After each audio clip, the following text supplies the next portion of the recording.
درود شریف پڑھیں۔ اللہم صلی علی سیدنا و مولانا محمد معدن الجود والکرم وعلی آلہ و اصحابہ و بارک وسلم۔ الحمدللہ ہر اتوار کو بعد نماز ظہر تفسیر قرآن کا سلسلہ رہتا ہے، اور آج بھی وہی اتوار بعد نماز ظہر کی یہ محفل تفسیر قرآن ہے، اور آج ہی حضرت خواجہ خواجگان خواجہ چشت حضرت خواجہ معین الدین چشتی اجمیری رحمۃ اللہ تعالیٰ علیہ کا یوم عرس بھی ہے، تو اسی مناسبت سے ہم نے اس محفل کو حضرت سے منسوب کر دیا۔ اس کے اندر انشاءاللہ کچھ درس اور کچھ حضرت والا کی فضائل، اور اس کے بعد نعت شریف، منقبت اور فاتحہ خوانی کا اہتمام ہوگا۔ اللہ تبارک و تعالی نے ارشاد فرمایا، لوگو جو کچھ تمہارے پاس ہے وہ سب ختم ہو جائے گا، اور جو اللہ کے پاس ہے وہ ہمیشہ باقی رہے گا۔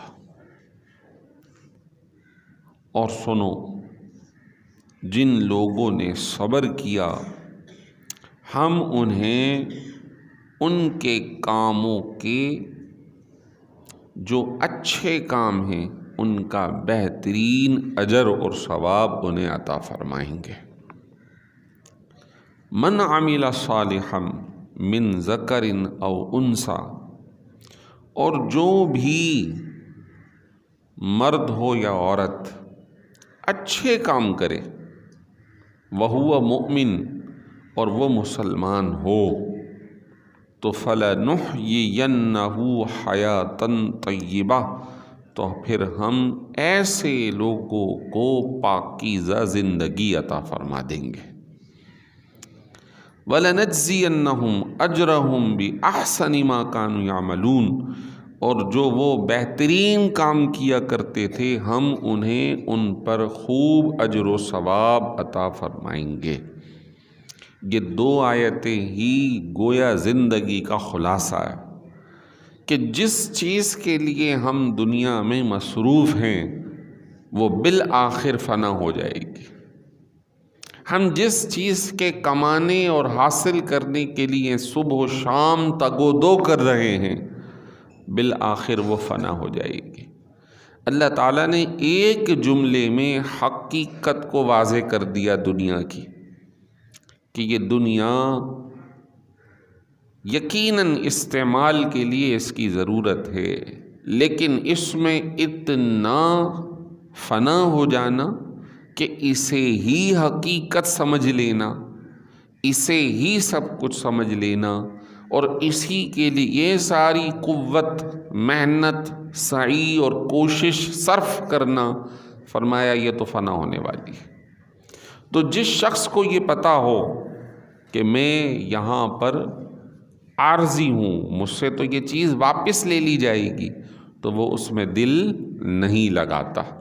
ایک مسافر ہے، وہ اس کو پتہ ہے منزل کہیں اور ہے، تو وہ پھر کسی جگہ پر ٹھہر کر سارا رہنے، اٹھنے، اوڑھنے، بچھونے کا انتظام وہی نہیں کر لیتا، بلکہ کہتا ہے میں تو عارضی ہوں، پتھر سے بھی تکیہ لگا لیا تو ٹھیک ہے، مختصر 2 گھنٹے بھی وقت مل گیا تو ٹھیک ہے، کہیں ایسا نہ ہو کہ میں منزل پر وقت پر نہ پہنچ سکوں۔ نبی کریم رؤوف الرحیم سرکار مدینہ صلی اللہ علیہ وسلم، ایک صحابی حضرت عبداللہ ابن مسعود بیٹھے تھے تو ان کے کندھوں کو پیچھے سے پکڑ لیتے، پھر نصیحت فرمائی،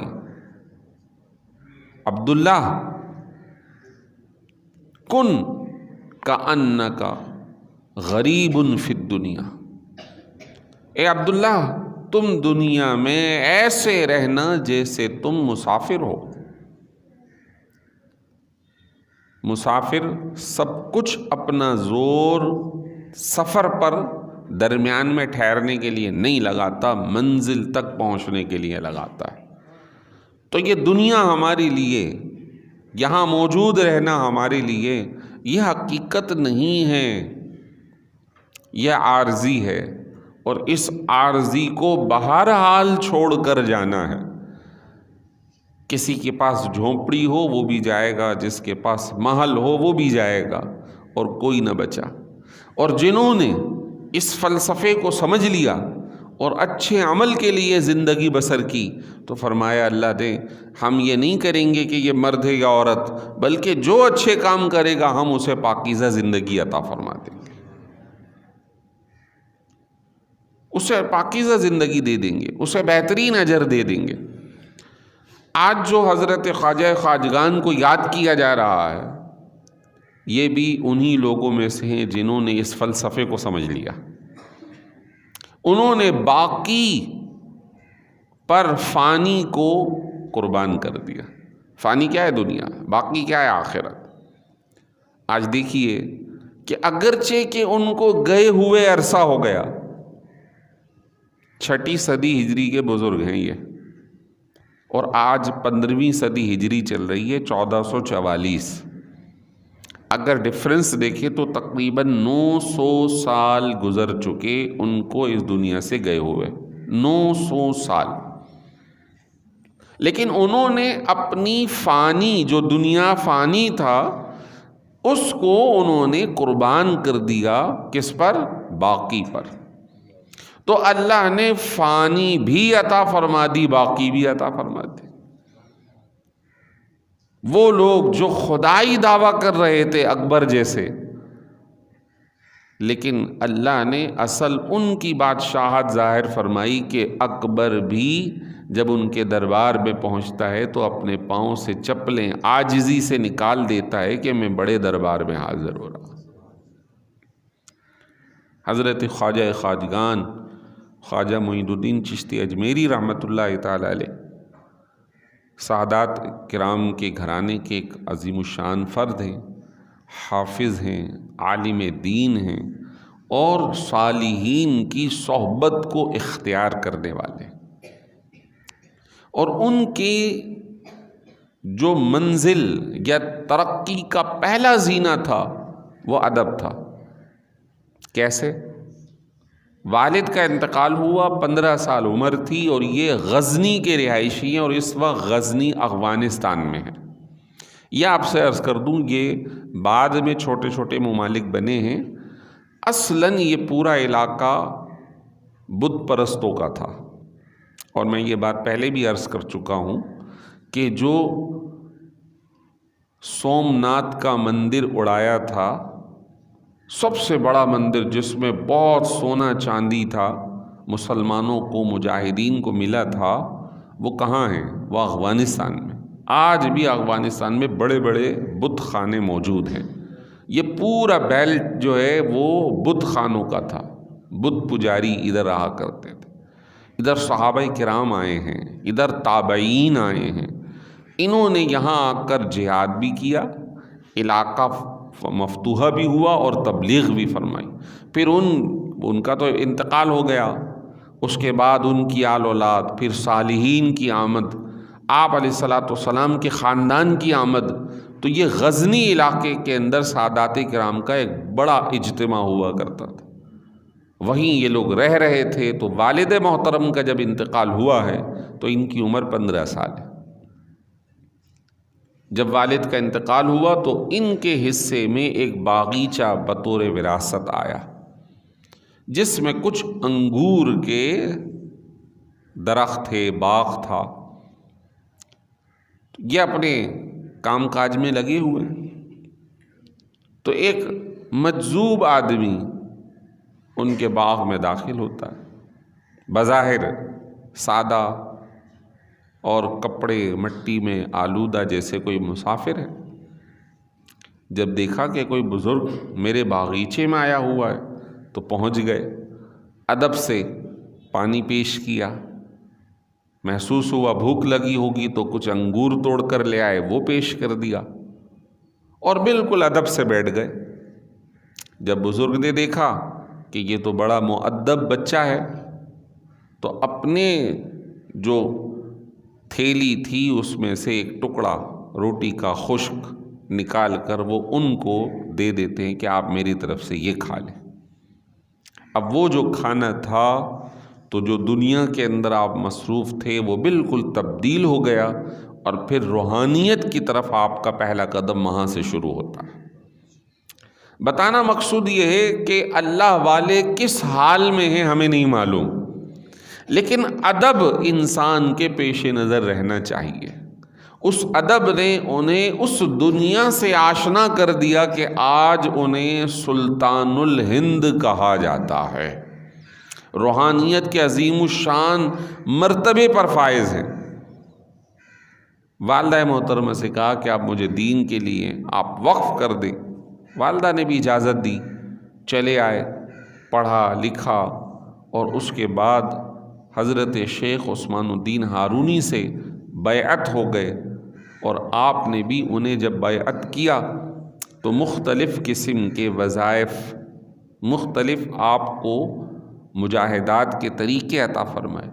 اس کے اندر آپ نے تنہائی اختیار کر کے دنیا کے دیگر کاموں سے مصروفیات ترک کر کے اللہ کے حضور حاضری دی، وظائف پڑھے، مجاہدہ کیا، اور پھر جب اپنے شیخ کے ساتھ کعبۃ اللہ شریف حج کے لیے جاتے ہیں تو وہاں اللہ کے دربار سے انہیں آواز آتی ہے کہ ہم نے معین الدین کو قبول کر لیا ہے۔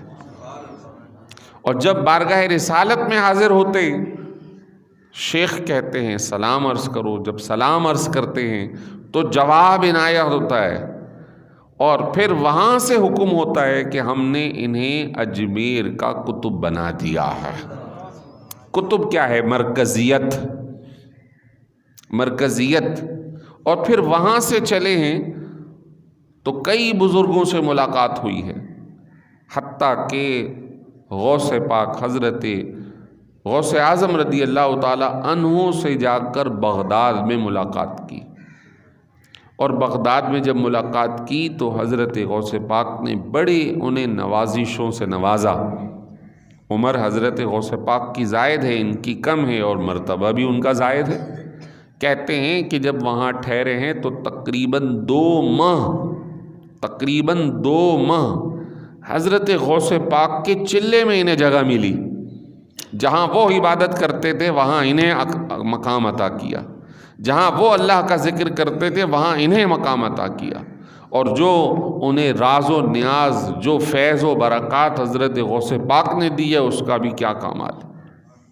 وہاں سے چلیں، سفر در سفر، مختلف سیرت کی کتابیں بتاتی ہیں آپ نے مختلف لوگوں سے ملاقاتیں کی، آپ نے پھر زندگی ایک جگہ ٹھہر کر نہیں گزاری، پھر آپ سفر میں تھے، اور سفر کیسا؟ صالحین سے ملاقات کا۔ جو سہروردیہ بزرگ ہیں حضرت شیخ شہاب الدین سہرورد رحمۃ اللہ تعالی علیہ، ان سے ملاقات کرتے اور کہتے ہیں کہ حضرت شیخ شہاب الدین نے ان سے فیض لیا، انہوں نے ان کو دیا، اور ان سے انہوں نے لیا۔ اس طرح ایک دوسرے کے پاس جو برکتیں تھیں وہ دوسروں کو دیتے رہے اور لیتے رہے۔ اس سے پتہ یہ چلتا ہے کہ بزرگوں کے درمیان آپس میں بڑی محبت ہوتی تھی، بڑی محبت ہے۔ آج بھی یہی ہونا چاہیے کہ کوئی کسی بھی سلسلے سے بیعت ہو، کسی سے بھی وابستہ ہو، بیر نہ بانے کہ یہ میرے پیر کا مرید نہیں ہے، یہ تو اس سلسلے سے نہیں۔ جب ان میں کسی قسم کی آپس میں چپکلش نہیں، بلکہ وہ تو ایک ساتھ بیٹھتے ہیں، ایک دوسرے کو فیض دیتے ہوئے نظر آتے ہیں، یہ سارے کے سارے یوں سمجھ جائیے کہ چراغ کے گرد اگر 4 شیشے رکھ دیے جائیں تو ہر شیشے میں چمک نظر آئے گی، یہ چراغ مصطفیٰ سے سارے شیشے روشن ہیں، یہ سارے شیشے ادھر ہی سے روشن ہیں، یہ فیض مصطفیٰ ہے صلی اللہ علیہ وسلم۔ حضرت خواجہ خواجگان خواجہ معین الدین چشتی اجمیری رحمۃ اللہ تعالی علیہ کے سفر کے کچھ حالات جو خود آپ کی زبانی آپ کے مریدین سے واضح ہوئے، ان میں سے ایک دو آپ سے عرض کرتا ہوں جو مشاہدات تھے۔ فرماتے کہ میں اپنے سفر کے دوران ایک ایسے فرد سے ملا جو غار میں رہ رہے تھے، مجھے پتہ چلا کہ وہ وہاں رہ رہے، میں ان سے ملنے چلا گیا۔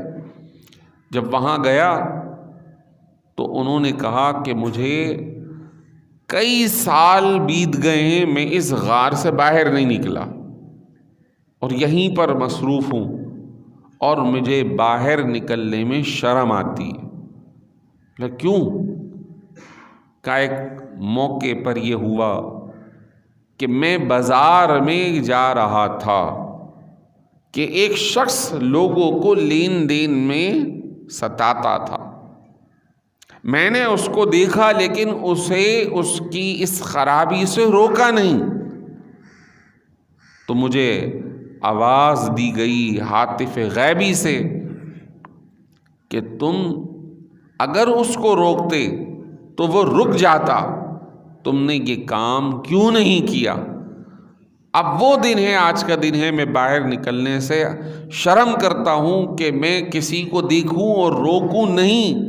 یہ اللہ تعالیٰ مجھے دیکھ رہا ہے، کہیں ایسا نہ ہو کہ میں اس سوال پر کل قیامت میں پکڑا جاؤں۔ آج صورتحال کیا ہے کہ نہ صرف دیکھتے ہیں بلکہ اس کے ظلم کا ساتھ دیتے ہیں، خاندانی بنیادوں پر، لسانی بنیادوں پر، برادری کی بنیاد پر، کام کاج کی بنیاد پر، اپنے دنیاوی منفعت کی بنیاد پر۔ حضرت شیخ کے اس بیان سے جو بات سامنے آتی ہے وہ یہ ہے کہ کم از کم کسی کو برائی کرتا ہوا دیکھو تو اس کو ضرور روکو۔ اور یہ سرکار دو عالم صلی اللہ علیہ وسلم کی امت کا امتیاز بھی ہے۔ کنتم خیر امت اخرجت للناس تأمرون بالمعروف وتنہون عن المنکر، تم بہترین امت ہو، خود بھی نیکی کرتے ہو، دوسروں کو بھی نیکی کا حکم دیتے ہو، خود بھی برائی سے رکتے ہو، دوسروں کو بھی روکتے ہو۔ امر بالمعروف و نہی عن المنکر یہ اس امت کا امتیاز ہے، اس امت کو یہ نہیں چھوڑنا چاہیے۔ یاد رکھیں کہ اگر ہم اس کام کو نہیں کریں گے تو ایک حدیث شریف میں آتا ہے بنی اسرائیل کو حکم ہوا کہ فلاں بستی کو جا کر بنی اسرائیل کی تباہ کر دو۔ فرشتے جب پہنچے تو ایک صاحب کو عبادت کرتے ہوئے دیکھا گیا، واپسی آئے، مولا وہاں تو بستی میں ایک بندہ ہے اپنی عبادت میں مصروف ہے، کیا کریں؟ فرمایا اسے بھی پلٹ دو۔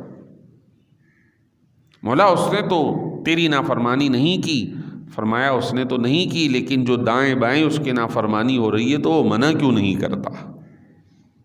وہ منع کیوں نہیں کرتا؟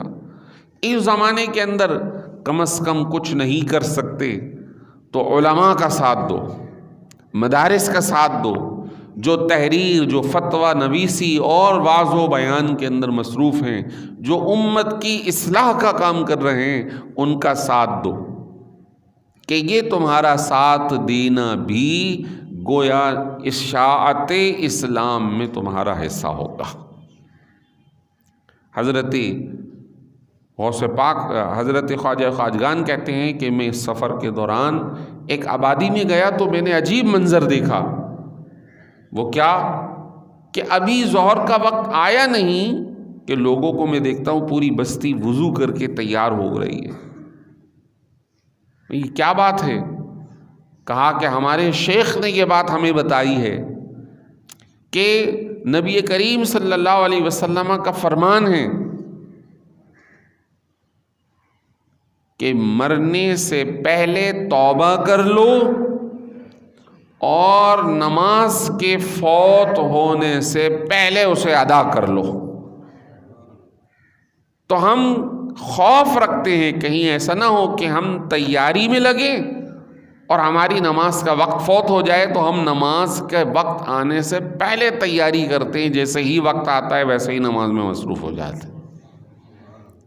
اس سے ہمیں بھی یہ تعلیم ملتی ہے کہ دنیا میں اتنے مصروف نہ ہوں کہ نماز ہی اپنے وقت سے نکل جائے، جماعت ہی رہ جائے۔ اللہ یہ کہ بہت ضرورت ہے تو گنجائش ہے، لیکن اتنی نہ کریں کہ نماز اپنے وقت سے ہی نکل کر فوت ہو جائے۔ کہ ایک حدیث مبارک کے اندر موجود ہے کہ کبیرہ گناہوں میں سے گناہ یہ ہے کہ دو نمازوں کو ایک وقت میں جمع کر لیا جائے، یعنی ایک کی ادا کا وقت ہے اور دوسرا قضا اس کے اندر داخل ہو گئے، یہ کبیرہ گناہ ہے۔ حضرت خواجہ خواجگان خواجہ معین الدین چشتی اجمیری رحمۃ اللہ تعالی علیہ اپنے وقت کے وہ عظیم الشان روحانی بزرگ ہیں کہ جنہوں نے قرآن و سنت پہ عمل کیا، دوسروں کو پہنچایا، کئی کافروں کو اسلام کی دعوت دی، لاکھوں لوگ ان کے ہاتھ پہ مسلمان ہوئے۔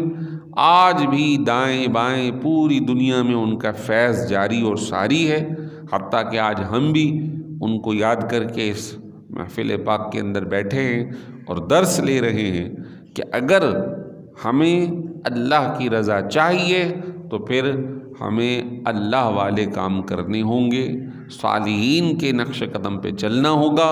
اللہ تعالی ہمارا یہاں بیٹھنا اپنی بارگاہ میں قبول فرمائے۔ وآخر دعوانا ان الحمد للہ رب العالمین۔